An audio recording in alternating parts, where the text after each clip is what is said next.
There's no other commitment as the commitment to the family. If you're ready to do that, you make that commitment and you adhere to that and you find your manhood in that commitment. You see? You truly learn who you are, what you're made of. Not in the bachelor style of life, in this or courting someone. It's all easy. It's very easy to court and date and this. It's not easy to commit. But what happens behind the scenes is settling of the affairs. That's why it's called ranubandhana. And none of us are exempt. Those of us who think, oh, I'm going to avoid all this ordeal, I'm going to be alone in my life, I'm going to marry to my art, to my holy cow, whatever that is, right? This would be settled elsewhere, still.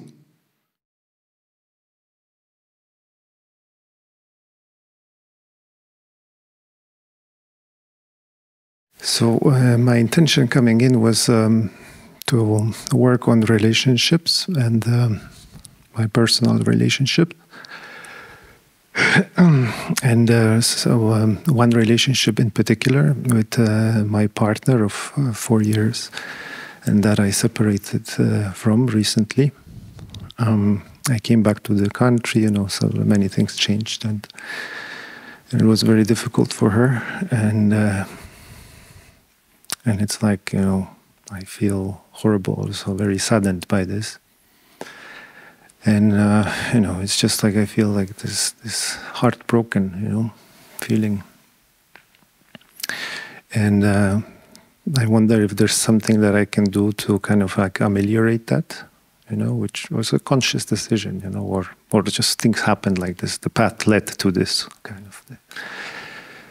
So that's my question. And maybe reflecting on that, I was also thinking maybe you can elaborate on how do we get together and how do we fall in love, why, and why do we fall out of love also, and how to deal with that on a little bit higher plane.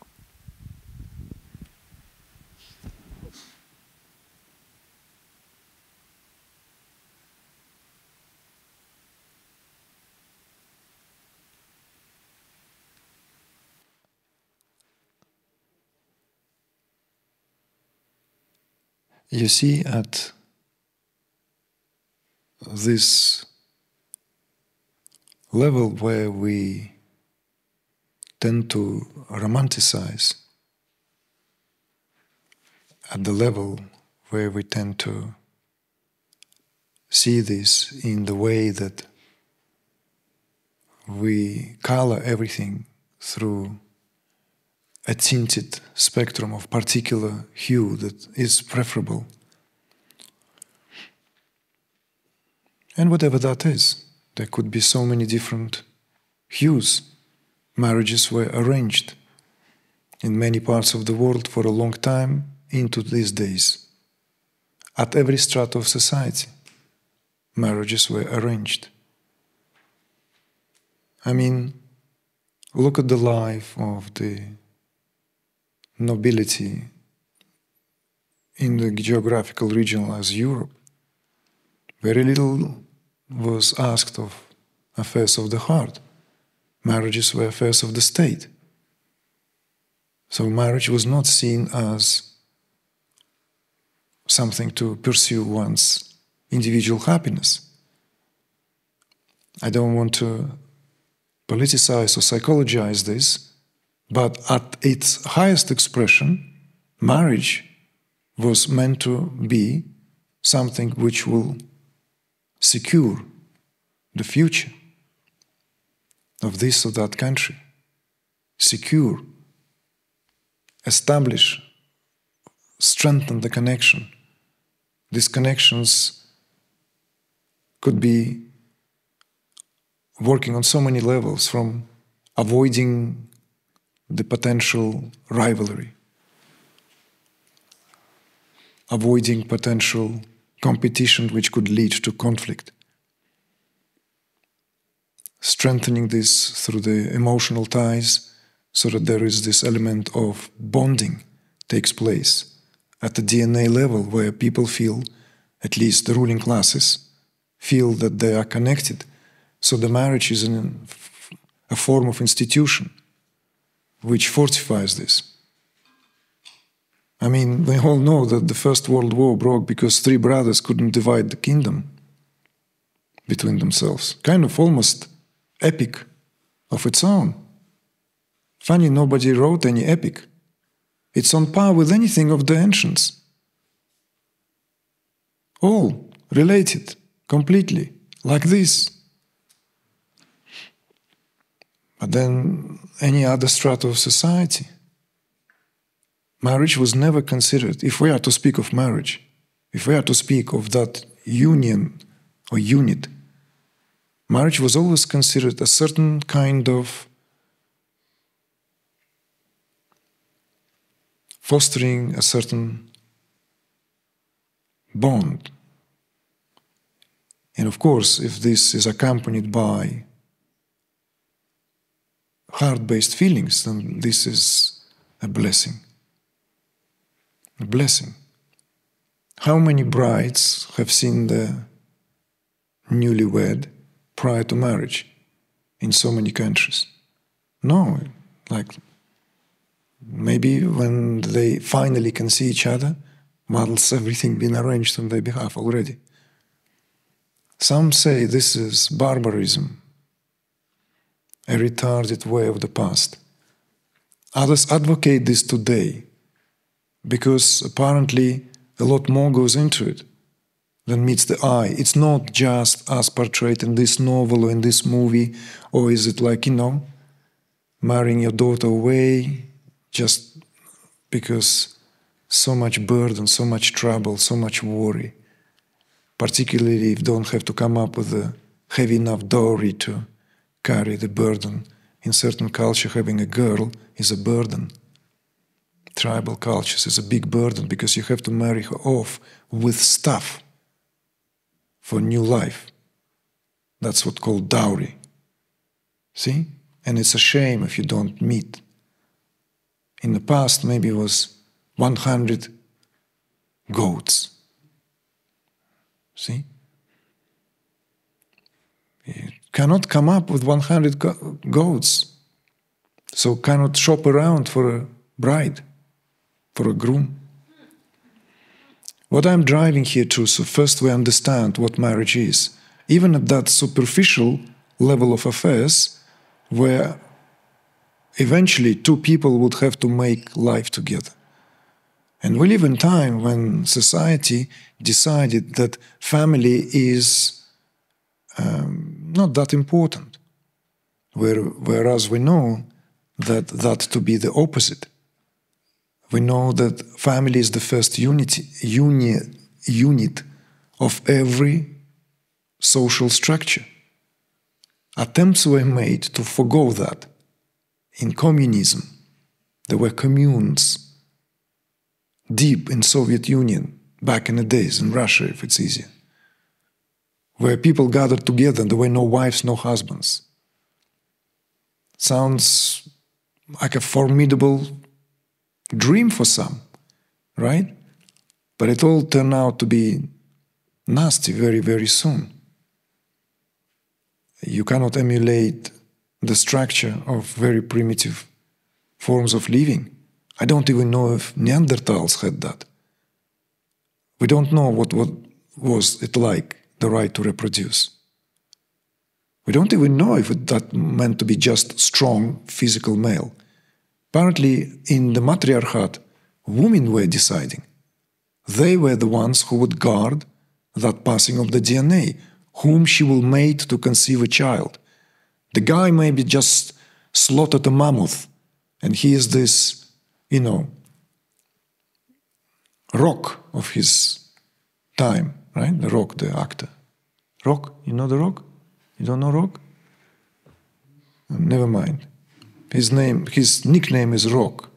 He has a name, obviously, but I don't know his name. Kids told me he's Rock. He's a very big guy, like a new Schwarzenegger of the silver screen. But women will think, well, you know what? He might have amount of muscle, I want my offspring to be also intelligent. So I will conceive child with that guy. You know? What am I saying here? What I'm saying here is that there is also another perspective, and this perspective cuts through all these romanticized ideas, or the ideas of marriage to be a form of a contractual commitment one makes towards another in the name of societal order. Spiritual view on marriage is such that if something of the kind involved, then it goes by the word runanubandhana. It's a particular expression in terms of repaying karmic debt, runanubandhana. And it's literally that what binds people behind the scenes. Bandhana here is Sanskrit term, Sanskrit root from root bandha. Just as in yogic vocabulary, there are bandhas, locks. Bandha is that what binds. So the English word bind actually comes from that Sanskrit term. It traces its provenance all the way back to Sanskrit. So this runanubandhana is at work whenever very, very strong intimate connections are formed. What does it mean, and what it meant to carry, what it meant to convey here, is that when one understands what that means, then one would understand from get-going, either culturally, that marriage is not at all at the level of just loving someone, and that will enough. That will not be enough. Because our understanding of love is subjected to prevalent notions which are repeatedly caressed in society for a long time. But something, soon as it goes against the way the hair grows, we all go, ah, like, you know, like this response. Like the animals don't like to be ruffled against the fur. Some, you know, like dog may be so accustomed, so domesticated, you ruffle that dog like, you know, poor thing is just lost it all. It's just like, it's completely, it's no longer wild. It's domesticated slave of a human being. Although I love dogs, but, you know, far cry from wolves. You know, all instincts are bashed out of a system. Deformed, look ugly. You know, this is a story of breeding dogs. Look bizarre, sometimes weird. So this understanding of relationship is entering relationship is a conscious act of entering the strongest, most demanding phase of one's life in terms of settling the debts. So this is a spiritual perspective. So the understanding then is built up on that understanding. So these bonds are not easily broken. Because this payment I refuse to pay here, you will pay it somewhere through your nose. You could have settled it here nicely, as it were. This is why in many traditions that trace themselves back to tribal these understandings, you know, if you can afford, it's better to have 2 or 3 wives. If you can afford it, it's a headache. Not very easy thing to do. Nearly impossible. You have to be very wealthy, very rich. You have to also be super skillful to sweet talk everyone to the degree that they completely hypnotized to believe you, that that's how it's possible. Menage a trois is difficult, but can you imagine to have 3 wives? But the Sharia, you can have 4. You can have 4 wives as long as you provide for them on all levels, not just on one level. They all need to be happy. If wife is not happy, this is within the law. She will say, I'm not happy. Okay? You are not fulfilling your marital duties, my dear. I am here fully for you, but you're favoring her. Okay? And that's not cool, man. You're setting the strife into the family. See? So, I'm not going to go there in case this video will be produced and I really got myself into big trouble. But every man, particularly if he has a lot of ojas, always predisposed for polygamy. Always. We will lie ourselves. Men who say, I'm so monogamous, he's just, well, doesn't have enough ojas. As simple as that. So, in addition to this right to reproduce, the demographic ratio always differed. And the demographic ratio in Asia, per se, was always such that if you deny this, you will leave a lot of women alone, or you will deprive a lot of women a married life. This is to those who like to bash cultural setups and impose Western standards on cultures they have no clue, no understanding. We're not talking about harems or harems. We're not talking about sultan of this or that having hundreds of wives, some of whom he has never even seen. They're just assets, you know? We're not talking about these exceptions out of the rule, which is the sign of degradation, excess. Whenever there is excess, degradation is immediately showing its ugly face. We're talking about the practicality, a practicality. You know? After the Second World War, 20 million people in Soviet Union were wiped out in the battlefield. Another 20 million died during the occupation. West doesn't know these numbers, doesn't like these numbers. And I know from the stories that were told by my, not even that far ancestors, by my grandfather, those men who survived would be one man in a village for 50 able young women. And compassionate women would allow this one single man, sometimes without part of his leg here. One. Not two, one.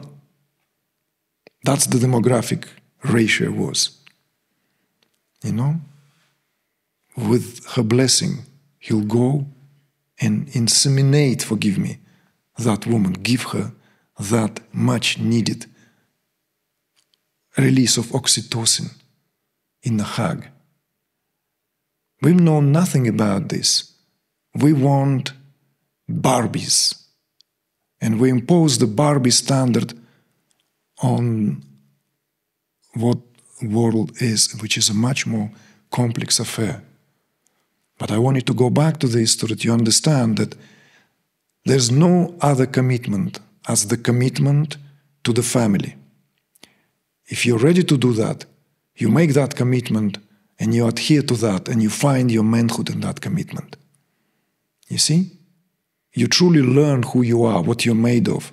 Not in the bachelor style of life, in this or courting someone. It's all easy. It's very easy to court and date and this. It's not easy to commit. But what happens behind the scenes is settling of the affairs. That's why it's called ranubandhana. And none of us are exempt. Those of us who think, oh, I'm going to avoid all this ordeal. I'm going to be alone in my life. I'm going to marry to my art, to my holy cow, whatever that is, right? This would be settled elsewhere. Still, Because according, at least how Vedic culture sees this and understands this in terms of repaying of the debts. And it's not punishment at all. See? It's not to be understood as, but it's literally that. The strongest connection we have with someone, be it a best friend, right? In the whole tribe or family, one particular uncle or auntie or a cousin becomes that figure in our life. And then those few people with whom we form that closest bond, then it becomes our partner. Some of our children, perhaps, right? A granny, a granddad. This is where the greatest exchange of that settling of debts taking place. And it is with that understanding commitments are made. Jumping from one marriage into another because it just suddenly gone hot, uncomfortable, or this or that, it's only taking heap of these problems to the next relationship, hoping that, not hoping, thinking that, oh, now I will find a better setting. No, we will never find a better setting. And love exhausts itself very quickly, the way we speak of it. Because love really is deepest sense of intimacy. And that intimacy is not only in terms of just chemistry, just wanting each other. There has to be something else.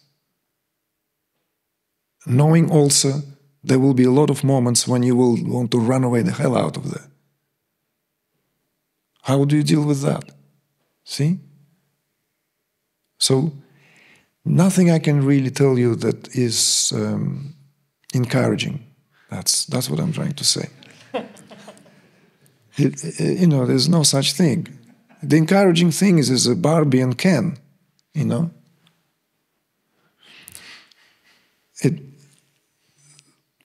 But even then, right, like,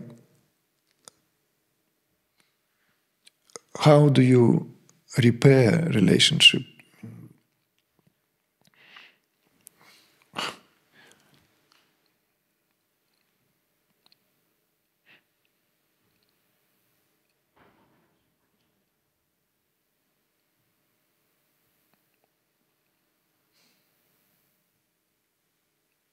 Certain things can be repaired.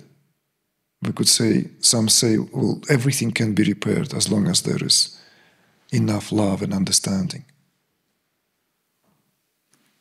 That perspective, that tribal perspective, that actually love is the last thing you need. Or there is this love in Eastern sense rises out of respect that people can find towards each other once they've been put face to face with their limitations as they go about that contractual commitment on behalf of their society. See? There are some works of art, there are some novels, some movies that show this in a quiet manner. How marriage is arranged, in a deep way somewhere, and in a deep periphery, and how it goes, and how they learn to trust each other. In some cases, lick each other's wounds, because that's all they have now, each other's back. That's all they have. And then the child is born, and that child creates this inexplicable bond. It's like love or not love. Do we know? Which child is conceived in what?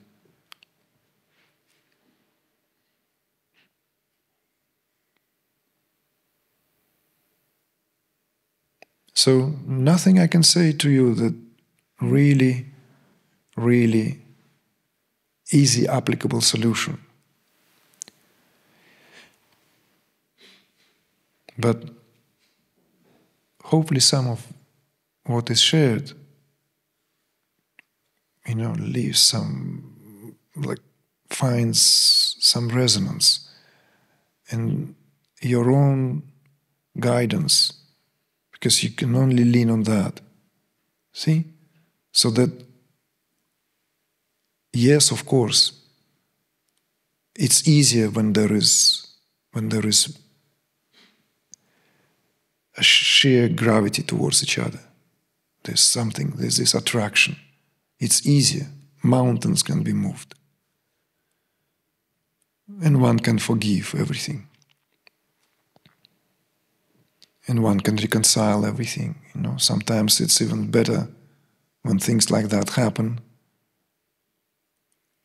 early in a relationship, because it feels easier to overcome whatever else might need to be faced with.